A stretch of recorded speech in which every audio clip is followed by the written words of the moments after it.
Morning छात्रों। तो इससे पहले मैंने आपको साखी के जो 5 दोहे थे उनको अध्ययन हमने आपको करा दिया था। आज हम साखी का जो छठा जो पद है उसका आपको अध्ययन कराएंगे। तो छठा जो पद दिया है साखी का जो दोहा है वो है आपका छठा पद है, निंदक मेरा राखिए आंगन कुटी आंगनी कुटी बंधाए।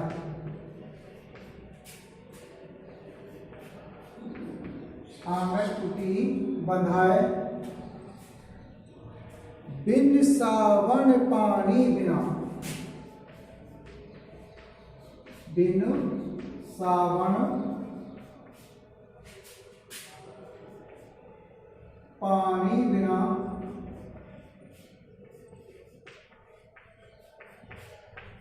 निर्मल करे सुभाए।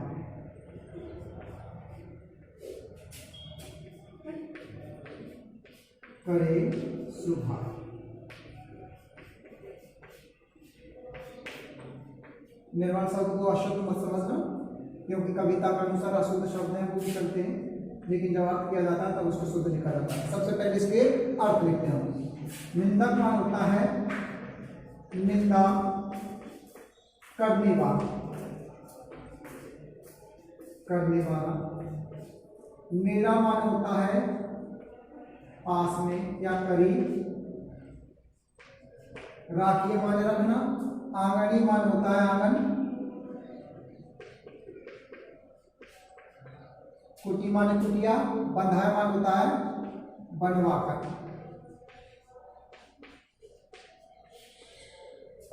बिन मान बिना।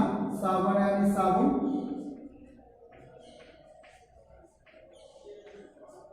पानी यानी पानी।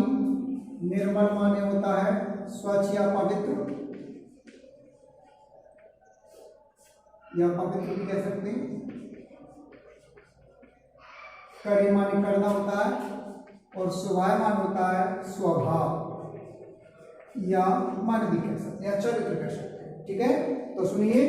निंदक मेरा राखिए आंगन कुटी बंधाए बिन साबुन पानी बिना निर्मल करे सुभाए कबीरा। निर्मल करे सुभाए। कबीर दासी निंदा करने वाले लोगों के ऊपर वर्णन करते हुए कहते हैं कि लोगों की निंदक मेरा राखिए, कि जो हमारी निंदा करने वाले लोग होते हैं उन्हें अपने पास में ही रखना चाहिए। आंगन कुटी बंधाए, और हो सके तो उनके लिए अपने घर के आंगन में कुटिया बनवा करके भी दे देनी चाहिए, ताकि वो लोग हमारे करीब में रह सके। अगर वो हमारे करीब में रहेंगे तो बिन सावन पानी बिना निर्मल करे स्वभाव। तो यदि वो हमारे पास में रहेंगे तो वो हमारे स्वभाव या मन को पवित्र बना देंगे। ठीक उसी प्रकार से जैसे कि बिना साबुन और पानी के अपने जो कपड़े हैं वो भी स्वच्छ हो जाते हैं, ठीक उसी प्रकार से निंदा करने वाले लोग हमारे पास में रहेंगे तो वो हमारे स्वभाव को भी स्वच्छ और पवित्र कर सकते हैं, क्योंकि वो हमारे पास रहकर हमारी निंदा करेंगे और हमारी निंदा के बारे में हमें ज्ञान प्राप्त होगा, जिसके आधार पर हम अपने मन को पूरी तरह से स्वच्छ एवं पवित्र बना सकते हैं। सातवां दोहा।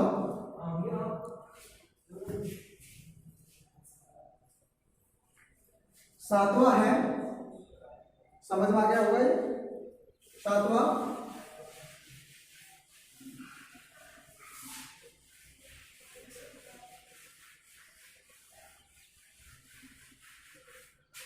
सातवां दोहा है अपना, पोथी पढ़ पढ़ जगमुआ। पोथी पढ़ पढ़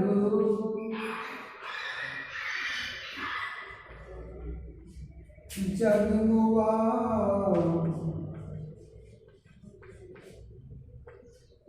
पंडित भयानी कोई।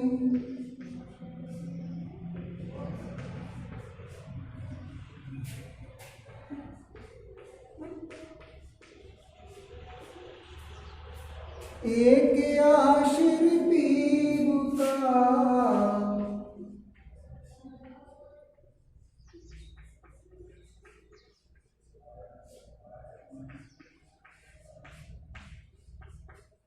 पढ़ी सो पंडित हुए।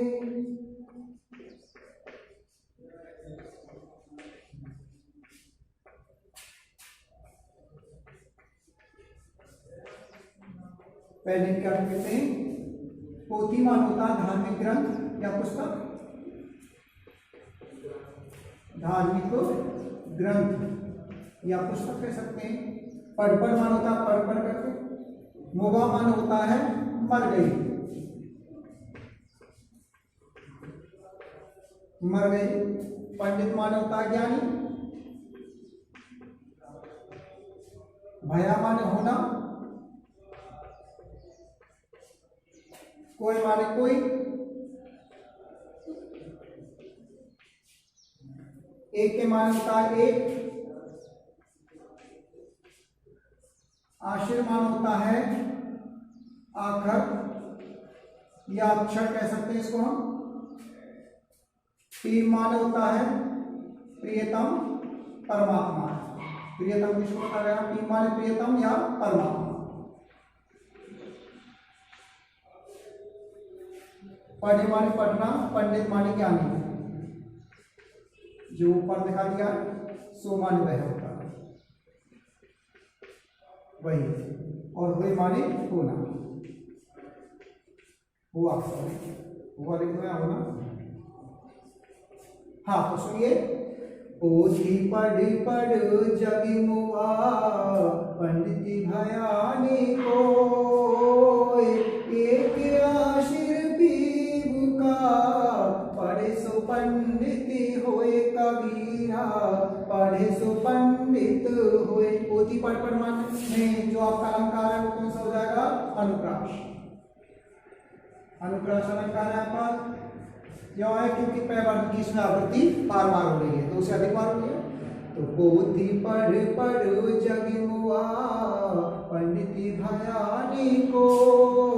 एक आशिर पीबू का, पढ़े सो पंडित होए कबीरा, पढ़े सो पंडित होए।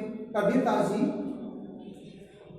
वर्णन करते हुए कहते हैं कि संसार में पोथी पढ़ जग हुआ, यानी संसार में अनेक धार्मिक ग्रंथों को पढ़ करके लोग मर गए हैं, अचल बसे हैं, पंडित भयानी को है, लेकिन आज तक कोई भी क्या सच्चा ज्ञानी नहीं हो सका।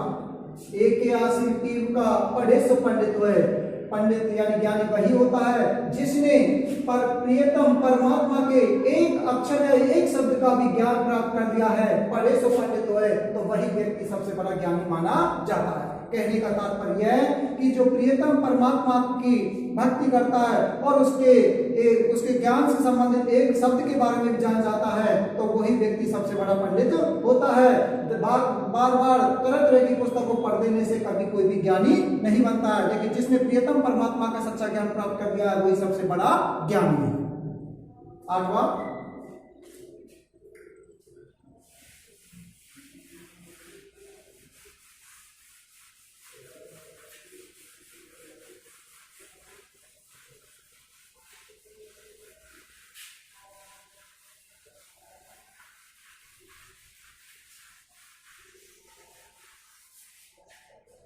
आठवां है आपका, हम घर चाल्या अपना।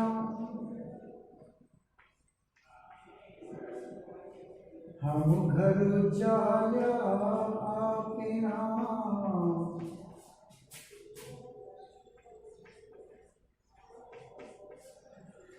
लिया मुरारा हाथी।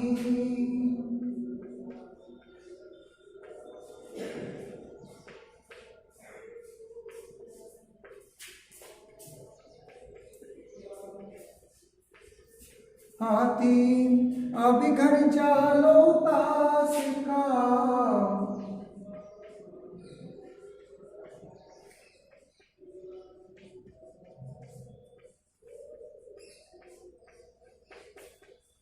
ताश का जे चले हमारे हाथ साथी।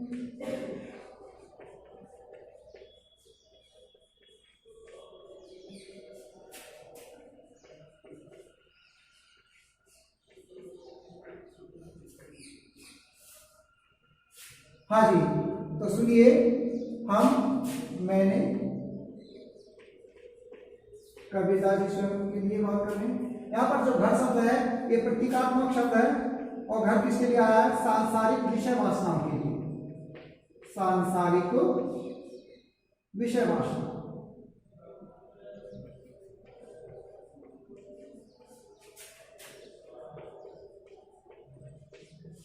विषय वासना ज्यादा माने होता है नष्ट करना, अपना मान होता है अपना,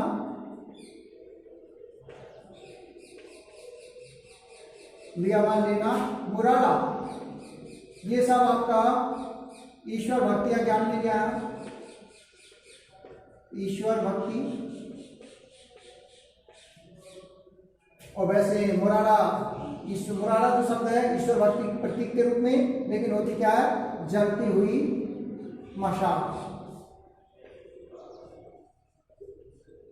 जलती हुई मशाल।